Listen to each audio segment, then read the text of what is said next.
السلام عليكم ورحمة الله وبركاته. وعليكم السلام. الحمد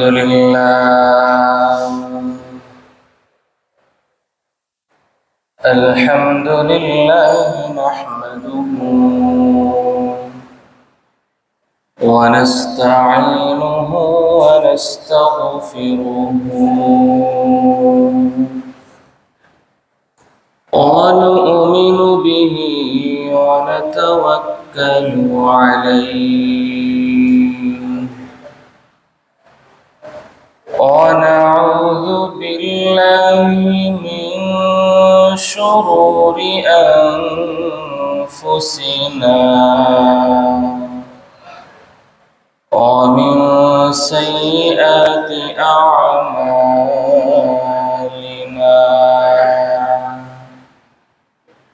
من يهده الله فلا مضل له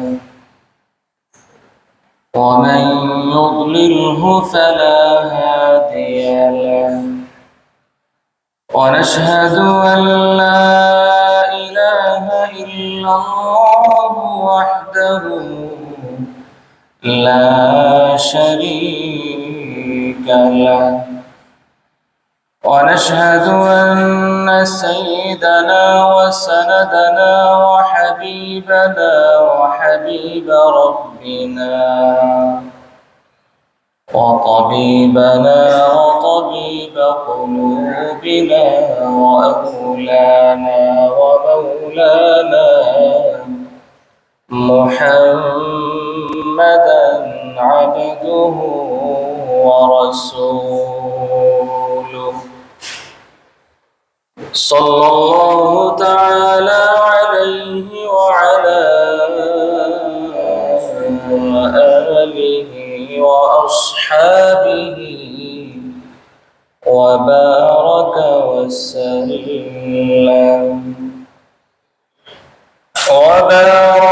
وسلم تسليما كثيرا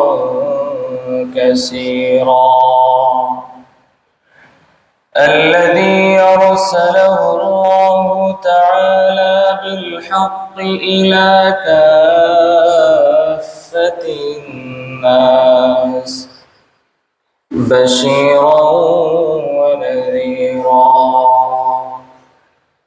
وداعيا إلى الله بإذنه وسراجا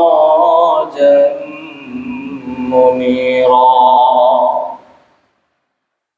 أما بعد فقد قال الله تبارك وتعالى في كلامه المجيد وفرقانه الحميد. زبان খুলে সবাই একসাথে পড়ি। أعوذ بالله من الشيطان الرجيم. بسم الله الرحمن الرحيم.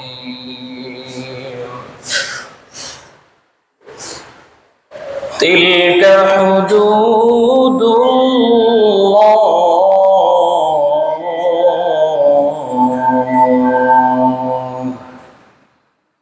ومن يطع الله ورسوله يدخله جنات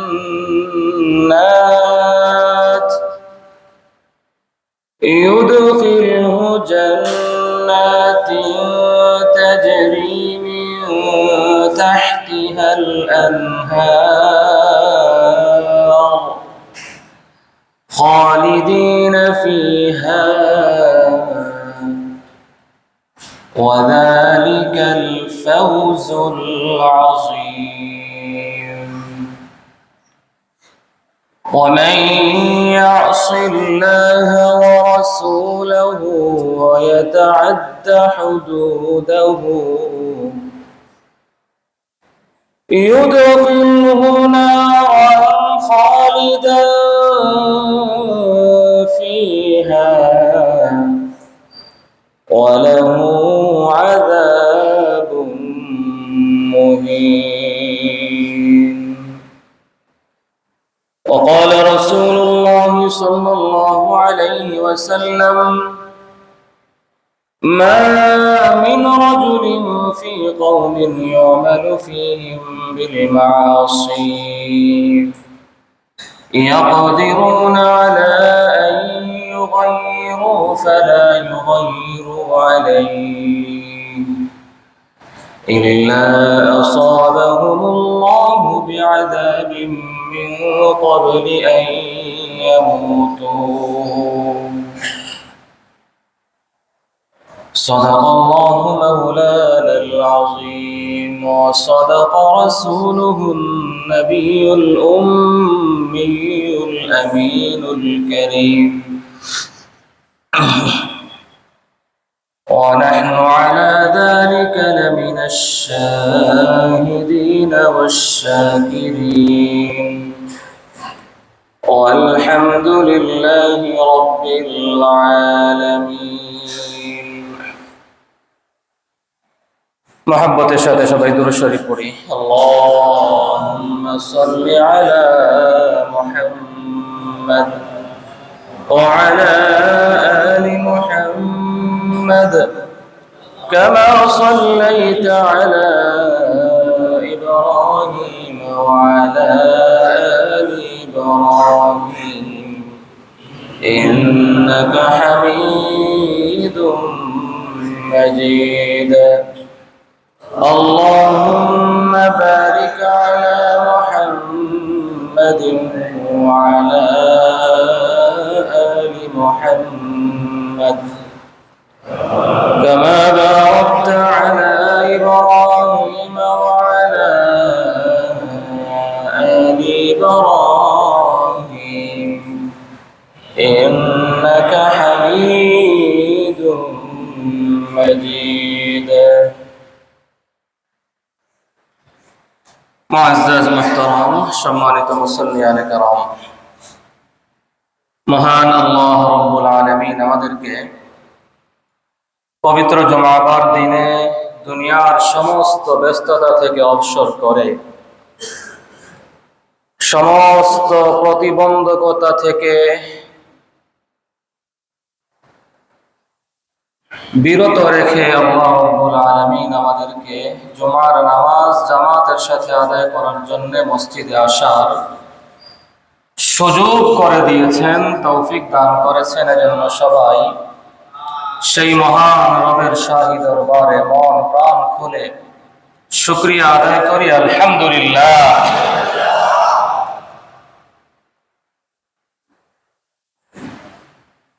ধারাবাহিক আলোচনা চলছিল ওই সমস্ত কর্মকাণ্ড নিয়ে, ওই সমস্ত কারণ নিয়ে, যে কারণগুলোর কারণে আমাদের জীবনে আল্লাহর রহমত আসা বন্ধ হয়ে যায়, যে কারণে একজন মানুষ আল্লাহর লানতের অভিশাপের পাত্র হয়ে যায়, জাহান্নামের পাত্র হয়ে যায়, জান্নাত থেকে সে বঞ্চিত হয়ে যায়।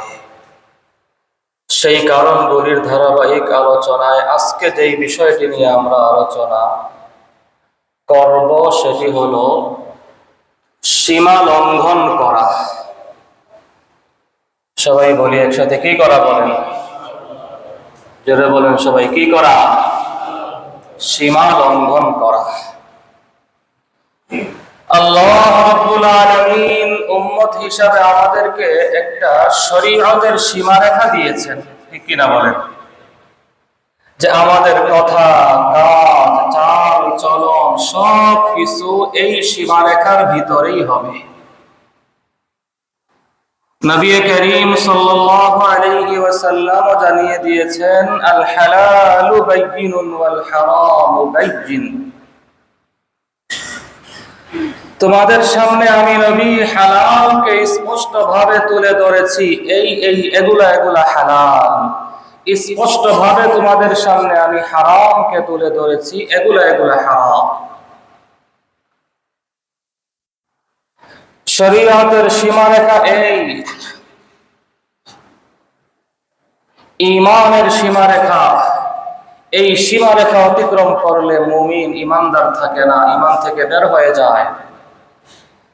শরীয়তের সব বিধানের ক্ষেত্রে রব্বুল আলামিনের পক্ষ থেকে আমাদেরকে একটা সীমারেখা দিয়ে দেওয়া হয়েছে।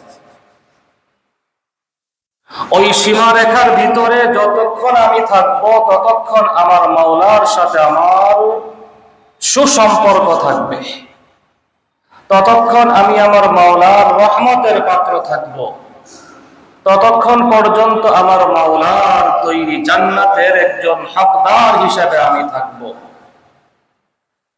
কিন্তু যখনই আমি ওই সীমাকে লঙ্ঘন করে ফেলব, আল্লাহর রহমত থেকে বঞ্চিত হয়ে গেলাম, আল্লাহর জান্নাত থেকে বঞ্চিত হয়ে গেলাম, জাহান্নামের পাত্র হয়ে গেলাম, অভিশাপের পাত্র হয়ে গেলাম। কুরআনে কারীমের বিভিন্ন জায়গায় আল্লাহ রাব্বুল আলামিন শরীয়তের সীমারেখাগুলোকে বর্ণনা করেছেন। বর্ণনা শেষে রব্বুল আলামিন আবার আমাদেরকে এই সীমারেখার মধ্যে থাকা এবং সীমারেখা লঙ্ঘন করার ব্যাপারে স্পষ্ট সতর্ক করেছেন। সূরা নিসা এর মধ্যে আল্লাহ রাব্বুল আলামিন ইসলামী শরীয়তের একটা অন্যতম বিধান ফারায়েজ, উত্তরাধিকার সম্পত্তি বন্টনের দীর্ঘ আলোচনা শেষে রব্বুল আলামিন বলেন, তিলকা হুদুদুল্লাহ। আল্লাহ বলেন, আমি আল্লাহ তোমাদের জন্য এই সীমারেখাগুলো নির্ধারণ করে দিয়েছি। ইউসিকুমুল্লাহু ফি আওলাদিকুম লিয-যাকারি মিসলু হাযযিল উনসায়াইন। আমি আল্লাহ সীমারেখা দিয়ে দিয়েছি, বাবা মারা যাবে, ছেলে আছে মেয়ে আছে, তো মেয়ের দ্বিগুণ পাবে ছেলে। স্বামী মারা গেলে স্ত্রী তার সম্পদের কতটুকু পাবে, স্ত্রী মারা গেলে স্বামী তার সম্পদের কতটুকু পাবে। এই সমস্ত সীমারেখাগুলো আমি আল্লাহ তোমাদেরকে বর্ণনা করে দিলাম। বর্ণনা করার পরে আমি আবার বলতেছি, তিলকা হুদুদুল্লাহ, এগুলা সব হলো আমার পক্ষ থেকে বর্ণিত শরীয়তের সীমারেখা, ইসলামের সীমা। এই সীমারেখা পালনের ক্ষেত্রে আমার বান্দারা দুই ভাগে বিভক্ত হয়ে যাবে।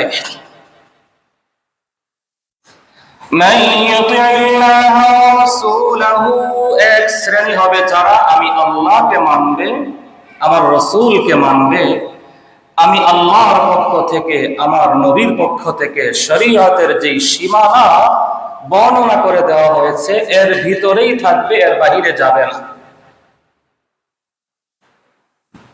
তারা সীমা লঙ্ঘন করবে না। ইউদখিলহু জান্নাত,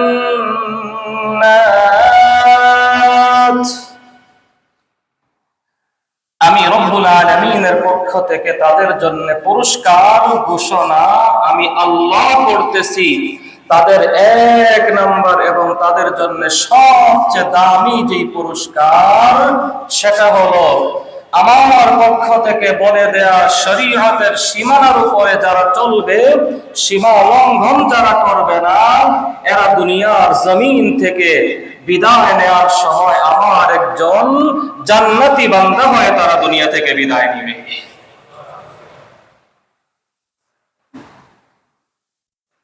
মৃত্যুর পরে আমি আল্লাহ রাব্বুল আলামিন তাদের জন্য জান্নাতুল ফেরদাউসের ব্যবস্থা করে রেখেছি।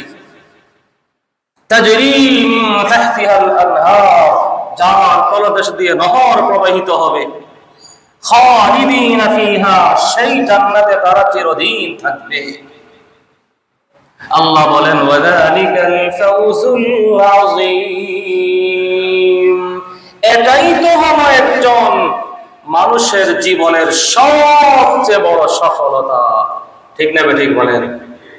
যে আমি জাহান্নাম থেকে মুক্তি পেয়ে গেলাম, জান্নাতি হয়ে গেলাম। রব্বুল আলামিন বলেন ওয়াযালিকাল ফাউজুল আযীম, এটাই তো হলো একজন মুমিনের জীবনের সবচেয়ে বড় সফলতা। আল্লাহ যেন আমাদেরকে জানিয়ে দিলেন যে ও বান্দা, তুমি যদি একজন সফল মুমিন হতে চাও, আমার শরীয়তের সীমানার ভিতরে চলো, সীমা লঙ্ঘন করিও না, কোনো ক্ষেত্রে সীমা লঙ্ঘন করিও না। সূরা নিসায়ের পরবর্তী আয়াতে 14-15 পরবর্তী আয়াতে আল্লাহ বলেন ওয়ামাইয়াসিল্লাহ, আর যারা আমার বিধানকে লঙ্ঘন করবে, ওয়ায়াতাআদ্দা হুদুদাহু, এবং যারা সীমা লঙ্ঘন করবে। প্রথম তো ছিল যারা বিধান লঙ্ঘন করবে না, আমার এবং আমার রাসূলের হুকুমের উপর চলবে, সীমানার ভিতরে চলবে, সীমা লঙ্ঘন করবে না। দ্বিতীয় হলো যারা আমার এবং আমার রাসূলের নাফরমানি করবে, ওয়ায়াতাআদ্দা হুদুদাহু, এবং শরীয়তের সীমা তারা লঙ্ঘন করবে। রব্বুল আলামিন বলেন ইউদখিলহু নারান খালিদান ফিহা, আমি আল্লাহ রব্বুল আলামিনের পক্ষ থেকে তাদের জন্য জাহান্নামের ঘোষণা।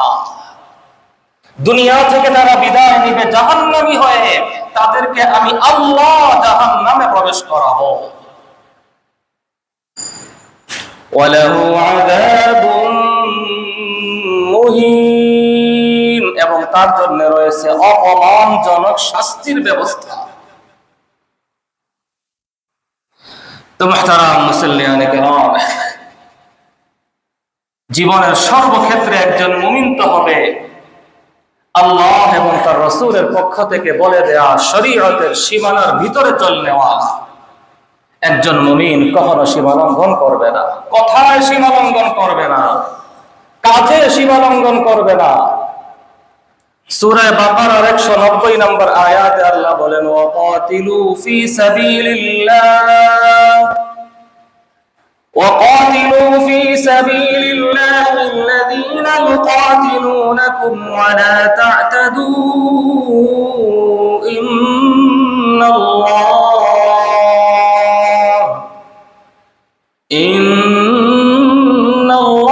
লা ইউহিব্বুল মু'তাদিন। রব্বুল আলামিন বলেন তোমরা আমার রাস্তায় জিহাদের মতো এত বরকতময় দামি ইবাদতে আসো, এত দামি ইবাদতে আসো, ওই ইবাদতে থাকাকালীন সময়ও তোমরা খেয়াল রাখবা শত্রুপক্ষের উপর যেন তোমাদের কোনো সীমা লঙ্ঘন না হয়, শত্রুপক্ষের উপর যেন তোমাদের কোনো সীমা লঙ্ঘনমূলক আচরণ না হয়।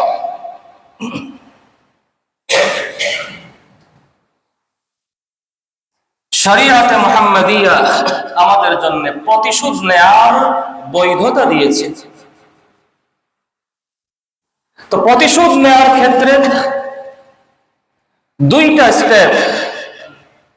প্রথম হলো যদি আমাকে প্রতিশোধ কারো কাছ থেকে নিতেই হয় কোনো ক্ষেত্রে, আল্লাহ বলেন ওয়া ইন আকাবতুম ফাআকিবু বিমিসলি মা উকিবতুম বিহি, যদি তুমি কারো কাছ থেকে কোনো ব্যাপারে প্রতিশোধ নিতেই হয়, নিতেই চাও, তাহলে সমান সমান এক বিন্দু পরিমাণ অতিরিক্ত করা যাবে না। সেক্ষেত্রেও এক সামান্য একটা পয়েন্ট পরিমাণ তোমাকে সীমা লঙ্ঘন করা যাবে না।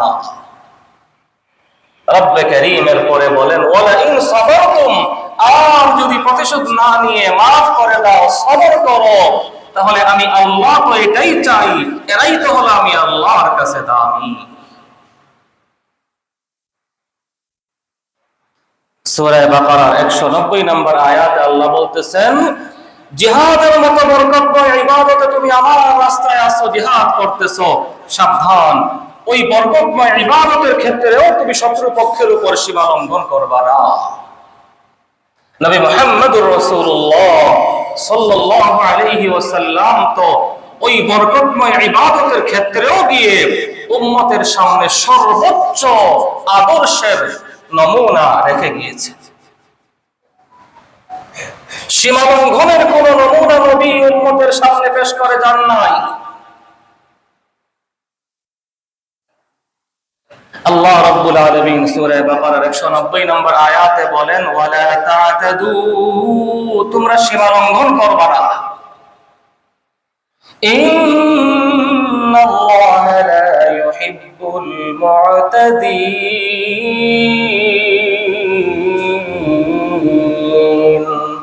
নিঃসন্দেহে আমি আল্লাহ রাব্বুল আলামিন সীমা লঙ্ঘনকারীদেরকে পছন্দ করি না। জোরে বলেন, আমি আল্লাহ কি করি না? সীমা লঙ্ঘনকারীদেরকে পছন্দ করি না। সীমা লঙ্ঘনকারীদেরকে আমি আল্লাহ ধর্ম ছাড় দেই, কিন্তু ছেড়ে দেই না। ঠিক না বেঠিক বলেন? সীমা লঙ্ঘন আমি করতেছি, আল্লাহ আমাকে সুযোগ দিবেন আমার বান্দা যেন আমার কাছে ওই সীমা লঙ্ঘন ছেড়ে ফিরে আসে। আল্লাহ সুযোগ দিবেন দিবেন দিবেন, যখন দেখবেন আমি ফিরে আসতেছি না, সুযোগ কাজে লাগাচ্ছি না, এক সময় ধরবেন, এমন ধরা ধরবেন আর ছাড় পাওয়ার কোন রাস্তা আমার সামনে থাকবে না, সমস্ত রাস্তাকে আল্লাহ বন্ধ করে দিবে। ঠিক কিনা বলেন?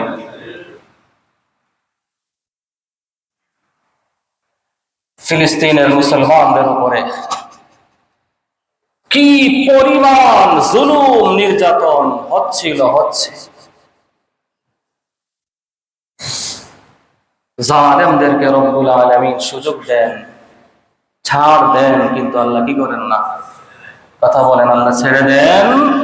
সীমা লঙ্ঘনকারীদেরকে আল্লাহ সুযোগ দেন, ছাড় দেন। আল্লাহ ছাড় দেন দুই কারণে। এক, আল্লাহ ছাড় দেন দেখি আমার বান্দা ফিরে আসে কিনা। ফিরে আসে না, তা আল্লাহ ছাড় দেন দেখি বান্দা তুমি কত করতে পারো, তোমার গুনাহের নামায়ে আমলকে তুমি কত ভারী করতে পারো। যাও, দিলাম সুযোগ, যা পারো করো। কারণ সব কন্ট্রোল তো কার হাতে বলেন? কার হাতে? আমি আল্লাহর হাতে।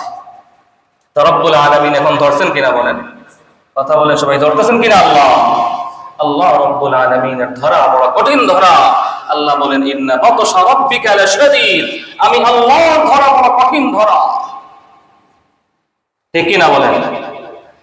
আল্লাহ রব্বুল আলামিন দেখেন, সুযোগ দেন, আবার ধরেন, ধরার মতোই ধরেন। এমন ধরা ধরে কোন দিকে কোনো পালানোর সুযোগ থাকে না, এমন ধরা ধরে সব দিকে অন্ধকার আর অন্ধকার, সাহায্য আসার কোন রাস্তা থাকে না, সব দরজাকে আল্লাহ বন্ধ করে দেয়। আল্লাহ বলেন, পৃথিবীর জমিনের ইতিহাস হলো সীমা লঙ্ঘনকারীদেরকে আমি আল্লাহ ধ্বংস করেছি। এটাই আমার নিয়ম, এটাই আমার সিস্টেম। সীমা লঙ্ঘনকারীদেরকে আমি আল্লাহ বিভিন্ন কঠিন থেকে কঠিন আযাবে গ্রেফতার করেছি। ফেরাউনকে আমি আল্লাহ ধরেছি, সমুদ্রে ডুবিয়ে মেরেছি। যখন সে ডুবতেছিল, কি পরিমাণ সীমা লঙ্ঘন তার ছিল।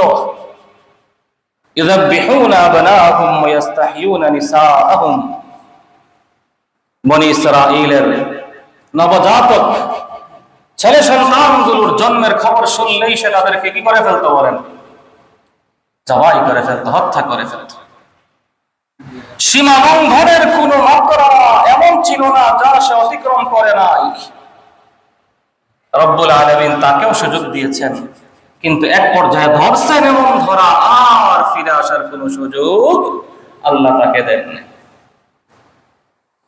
সমুদ্রের মধ্যে ডুবতেছে আর ঈমান কালিমা পাঠ করতেছে। আল্লাহ বলেন, এখন তুমি ঈমান আনো, এখন তোমার ঈমান আনার সময় হয়েছে। ওয়াকাদ আসাইতা ক্বাবল, তুমি তো ইতিপূর্বে ছিলা অনেক বড় নাফরমান। ওয়া কুনতা মিনাল মুফসিদিন, এবং তুমি দুনিয়ার জমিনে ছিলে একজন বিশৃঙ্খলা সৃষ্টিকারী। তোমার মতো সীমা লঙ্ঘনকারীকে আমি আল্লাহ সুযোগ দিয়েছি। এই মুহূর্তে তোমার জন্য সুযোগের সব রাস্তা আমি আল্লাহ বন্ধ করে দিয়েছি, এখন তোমাকে আমি ধরলাম। পৃথিবীর কোন শক্তির পক্ষে সম্ভব নয় তোমাকে আটকানো। ইহুদিদের আরেকটা জাতির ব্যাপারে আল্লাহ রাব্বুল আলামিন সূরা বাকারার 65 এবং 66 নম্বর আয়াতের মধ্যে সূরা আরাফের 136 নম্বর আয়াতে রাব্বুল আলামিন বর্ণনা করতেছেন, তাদের জন্য আল্লাহ তাবারাক ওয়া তাআলা একটা সীমা, একটা বিধান দিয়ে দিয়েছিলেন শরীয়তের।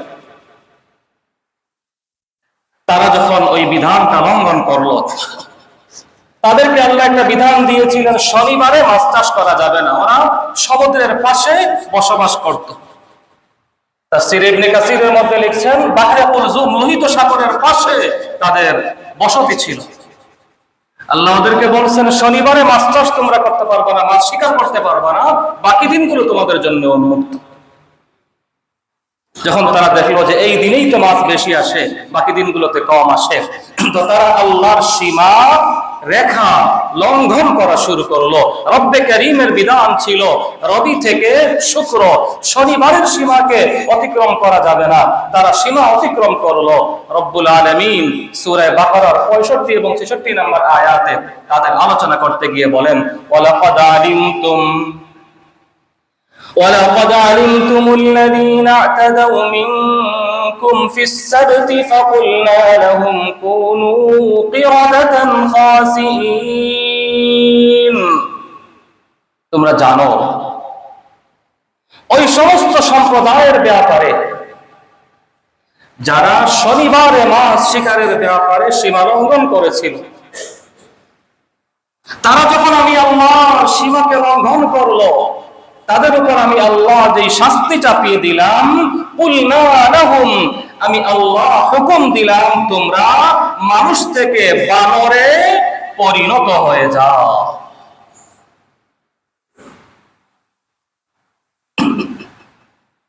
তাদের আকৃতিকেই আমি আল্লাহ পরিবর্তন করে দিলাম। সাহাবায়ে কেরামের সামনে যখন এই আয়াতে কারিমাটি নাজিল হলো, রাসূল যখন বলতেছিলেন, সাহাবায়ে কেরাম প্রশ্ন করলেন, ইয়া রাসূলুল্লাহ, ইয়া হাবিবাল্লাহ, ওই যে জাতিকে আল্লাহ মানুষ থেকে বানর বানিয়ে দিয়েছিলেন, বর্তমান জামানায় আমরা যে বানর দেখি, ওগো আল্লাহর রাসূল, এই বানরগুলো কি তাদেরই বংশোদ্ভূত, তাদেরই একটা জাতি? রাসূল বললেন যে না, এই সৃষ্টি আলাদা, ওই সৃষ্টি আলাদা, ওরা মানুষ ছিল, ওদেরকে আল্লাহ শাস্তি হিসাবে তাদের আকৃতিকে আল্লাহ পরিবর্তন করে দিয়েছে। তাহলে আল্লাহর সীমা, শরীয়তের সীমা লঙ্ঘনকারীর উপরে আল্লাহ এত নারাজ হন, এত নারাজ হন। সীমা লঙ্ঘনকারী আল্লাহর কাছে এত অপছন্দের, এত অপছন্দের যে ওই সীমা লঙ্ঘনকারীকে আল্লাহ মানুষ হিসাবে দেখতে চান না। ঠিক না বেঠিক বলেন? সীমা লঙ্ঘনকারীকে আল্লাহ শাস্তি হিসাবে, একটা অন্যতম যে শাস্তি, পৃথিবীর ইতিহাস সাক্ষী, কোরআন সাক্ষী, আল্লাহ তাদেরকে মানুষের আকৃতি থেকে পরিবর্তন করে বানরের আকৃতি দিয়ে দিয়েছেন। রব্বে কারীম যেন বলেন যে যে আমার সীমাকে লঙ্ঘন করে, সীমা লঙ্ঘনকারীকে আমি মানুষের চাহিদায়, মানুষের রূপে দেখতে চাই না। কারণ একজন মানুষ যাকে আমি আল্লাহ মানুষের আকৃতি দিয়ে সৃষ্টি করেছি, সে কখনো সীমা লঙ্ঘনকারী হতে পারে না। কারণ এই মানুষকে সবচেয়ে বেশি ভালোবাসি আমি আল্লাহ। এই মানুষকে বড় সুন্দর আকৃতি দিয়ে আমি আল্লাহ বানাইছি। সূরা ৩ এর মধ্যে আল্লাহ বলেন, লাকাদ খালাকনাল ইনসান ফি আহসানি তাকওয়িম। রব বলেন, এই মানুষগুলোকে আমি আল্লাহ বড় সুন্দর আকৃতি দিয়ে সৃষ্টি করেছি। আমার কাছে আমি যেমন হই না কেন, আরেকজনের কাছে আমি দেখতে যেমনই হই না কেন, আমার মাওলা বলেন, ও বান্দা, তুমি তো আমার কাছে বড় সুন্দর। আল্লাহ বলেন, এই মানুষগুলোকে আমি আল্লাহ বড় সুন্দর আকার দিয়ে, আকৃতি দিয়ে বানিয়েছি। এই সুন্দর আকার আকৃতি নিয়ে তারা সীমা লঙ্ঘন করবে, এটা আমি আল্লাহ চাই না। সুতরাং সীমা লঙ্ঘন যদি করো, তাহলে তাদের থেকে শিক্ষা নাও। তোমাদেরকেও আমি আল্লাহ মানুষের আকৃতি থেকে পরিবর্তন করে অন্য আকৃতিতে রূপান্তর করার ক্ষমতা রাখি কিনা? বলেন, যদি বলেন রাখি কিনা? আমি মিনহা। আল্লাহ রাব্বুল আলামিন বলেন, ওই জাতিকে আমি আল্লাহ যখন মানুষ থেকে বানরের আকৃতিতে পরিবর্তন করে দিলাম, রব বলেন তোমাদের সামনে আমি আল্লাহ, তোমাদের কোরআনে আমি আল্লাহ তাদের আলোচনা করলাম কেন, ফাজআলনাহা নাকালাল লিমা বাইনা ইয়াদাইহা ওয়া মা খালফাহা, আমি তাদেরকে তাদের পরবর্তী এবং পূর্ববর্তী সবার জন্য আমি আল্লাহ শিক্ষণীয় বানিয়ে দিলাম। তাদের থেকে তোমরা শিক্ষা নাও। তোমাদের ক্ষেত্রেও এমনটা ঘটতে পারে। এবং তাদের এই ঘটনার মধ্যে মুত্তাকিনদের জন্য আমি আল্লাহ উপদেশ রেখে দিলাম। কি বলেন, আজ আমাদের সমাজে, ব্যক্তি জীবনে, পারিবারিক জীবনে, সামাজিক জীবনে, সর্বক্ষেত্রে সীমালঙ্ঘনমূলক এই অপরাধ একদম উঠে গেছে না একদম সর্বত্র ছেয়ে গেছে? বলেন, কথা বলেন সবাই, ছেয়ে গেছে না উঠে গেছে? বলেন, সর্বত্র সীমালঙ্ঘন। সুতরাং মুসলমান হিসাবে আমাদেরকে সতর্ক হতে হবে। সতর্ক হওয়া ছাড়া আমাদের উপায় নাই। এক নম্বর সতর্ক আমাদেরকে হতে হবে, নিজের জীবন থেকে সীমালঙ্ঘনকে দূর করতে হবে। আমার যত ধরনের সীমালঙ্ঘন আছে, সীমালঙ্ঘনমূলক আচরণ যত কিছু আছে, আমার মুমিন হিসাবে, মুসলমান হিসাবে আমার ব্যক্তিকে আমি সীমালঙ্ঘন থেকে বাঁচাতে হবে। ব্যক্তি জীবনে আমার ধরা যেন কোনো সীমালঙ্ঘন না হয়। দ্বিতীয় হলো, আমার সামনে যখন কাউকে আমি সীমালঙ্ঘন করতে দেখব, সীমালঙ্ঘন থেকে আমি নিজে বাঁচবো, অন্যকে বাঁচাবো। যেরকম সীমালঙ্ঘন থেকে শুধু আমি নিজে বাঁচলাম, এটা যেমন আমার ইমানি দায়িত্ব, আরেকজনকে বাঁচানো এটাও আমার ইমানি দায়িত্ব। যেরকম আমি নিজে না বাঁচলে আমার জন্য আল্লাহর আযাব এবং গজব এবং লানতের ফয়সালা, অন্যকে না বাঁচালেও আযাবের ফয়সালা। আমি নিজে বাঁচলাম, অন্যের ব্যাপারে কোনো চিন্তা আমার নাই, তাহলেও আমি ধরা আছি আল্লাহর কাছে। রাসূল করিম সাল্লাল্লাহু আলাইহি ওয়াসাল্লাম বলেন, মা মিন রাজুলিন ফি কওমিন ইউ'মালু ফীহিম বিল মাআসি ইয়াকদিরুনা আলা আন ইউগাইরু ফালা ইউগাইরু আলাইহি ইল্লা আসাবাহুমুল্লাহু বিআযাবিন মিন ক্বাবলি আন ইয়ামুতু। নবী করিম সাল্লাল্লাহু আলাইহি ওয়াসাল্লাম বলেন, যখন কোনো ব্যক্তি এমন একটা সমাজে বসবাস করে, ইউ'মালু ফীহিম বিল মাআসি, ওই সমাজের লোকগুলোর মধ্যে সীমালঙ্ঘন। যখন কোনো মানুষ এমন সমাজে বসবাস করে, তার সামনে অনেক সীমালঙ্ঘনমূলক কর্মকাণ্ড হচ্ছে, ইয়াকদিরুনা আলা আন ইউগাইরু ফালা ইউগাইরু আলাইহি, সে সক্ষম, সুযোগ আছে তার ওই সীমালঙ্ঘন থেকে মানুষকে বাধা দেওয়ার, সুযোগ আছে তার সীমালঙ্ঘনমূলক আচরণগুলোকে বন্ধ করার, কিন্তু সে তার সুযোগ অনুযায়ী পদক্ষেপ নিল না। তার সামনে সীমালঙ্ঘনমূলক আচরণ হচ্ছে, সে একটু বলল না যে ভাই এটা করা ঠিক না, এটা করবেন না। অন্তর দিয়েও সর্বনিম্ন পর্যায়ে সে ঘৃণাও করলো না। সমস্যা কি? আমি তো আলহামদুলিল্লাহ ভালো আছি, আমি তো সীমালঙ্ঘন করি না, ও করলে কি হয়েছে? রাসূলুল্লাহ সাল্লাল্লাহু আলাইহি ওয়াসাল্লাম বলেন, যদি এমনই হয়, নিজে বেঁচে গেল কিন্তু আরেকজন তার সামনে সীমালঙ্ঘন করতেছে, আল্লাহর হুকুম লঙ্ঘন করতেছে, বাবা হয়ে আমার ছেলেকে আমি দেখতেছি প্রতিনিয়ত সে সীমালঙ্ঘনের মধ্যে আছে, মা হয়ে আমি দেখতেছি আমার মেয়ে প্রতিটা মুহূর্তে সীমালঙ্ঘন করতেছে, আল্লাহর হুকুম লঙ্ঘন করতেছে, শরীয়তের হুকুম লঙ্ঘন করতেছে, ভাই হয়ে আমি দেখতেছি আমার ভাইকে, সর্বক্ষেত্রে সমাজে আল্লাহ আমাকে একটা অবস্থান দিয়েছেন, আমার সমাজে আমার সামনে অনেক সীমালঙ্ঘনমূলক আচরণ চলতেছে, সুদ, ঘুষ, নেশা ইত্যাদির মতো মারাত্মক ধরনের আচার আচরণ আমার সমাজে, আমার বাড়ির সামনে, আমার গলির সামনে চলতেছে। আমি নীরব দর্শকের ভূমিকা আমি পালন করতেছি। সমস্যা কি? আমি তো নামাজি, আমার তো সব ঠিক আছে, আলহামদুলিল্লাহ। সমস্যা কি? ওরা করলে কি আছে? কি বলেন? আমার ঘরের সামনে, আমার রাস্তার সামনে, আমার গলির সামনে, আমার চলাচলের রাস্তা দিয়ে হাজারো সীমালঙ্ঘনমূলক আচরণ আমার চোখের সামনে হচ্ছে কিনা বলেন?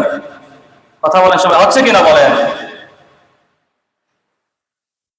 এই সীমালঙ্ঘনমূলক কর্মকাণ্ড থেকে সীমালঙ্ঘনকারীদেরকে ফিরিয়ে আনার দায়িত্ব আমাদের প্রত্যেকের হাতে।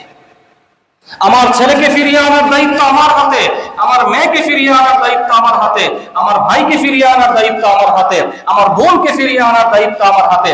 আমার সমাজের ছেলেগুলো যদি, আমার সমাজের যুব সমাজ যদি নেশাগ্রস্ত হয়ে যায়, নেশার ময়দান থেকে তাদেরকে ফিরিয়ে আনার দায়িত্ব আমার হাতে।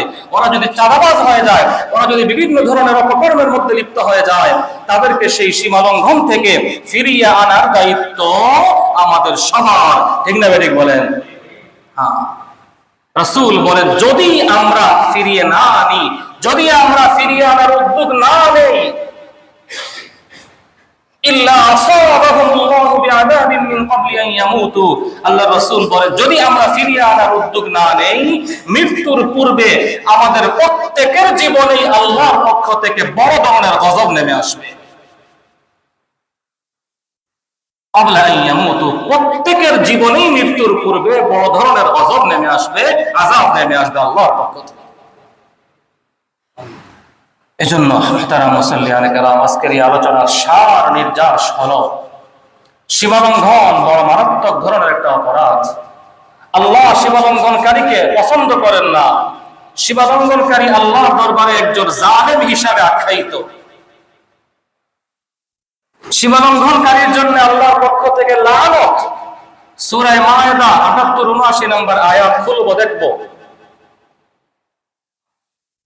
সীমালঙ্ঘন আমি নিজে করব না, আমার সমাজকে সীমালঙ্ঘন থেকে বাঁচানোর জন্য চেষ্টা আমাদের প্রত্যেককে করতে হবে। আমার পরিবারকে বাঁচাতে হবে, ব্যক্তিকে বাঁচাতে হবে, পরিবারকে বাঁচাতে হবে, সমাজকে বাঁচাতে হবে সীমালঙ্ঘন থেকে। আল্লাহ রাব্বুল আলামিন আমাদের প্রত্যেককে বিষয়টা বোঝা এবং এই মারাত্মক গুনাহে কবিরা থেকে, সীমালঙ্ঘনমূলক এই গুনাহে কবিরা থেকে আল্লাহ আমাদের প্রত্যেককে বিরত থাকার তৌফিক দান করুন। আমিন। ওয়া আখিরু দাওয়ানা আলহামদুলিল্লাহি রাব্বিল আলামিন।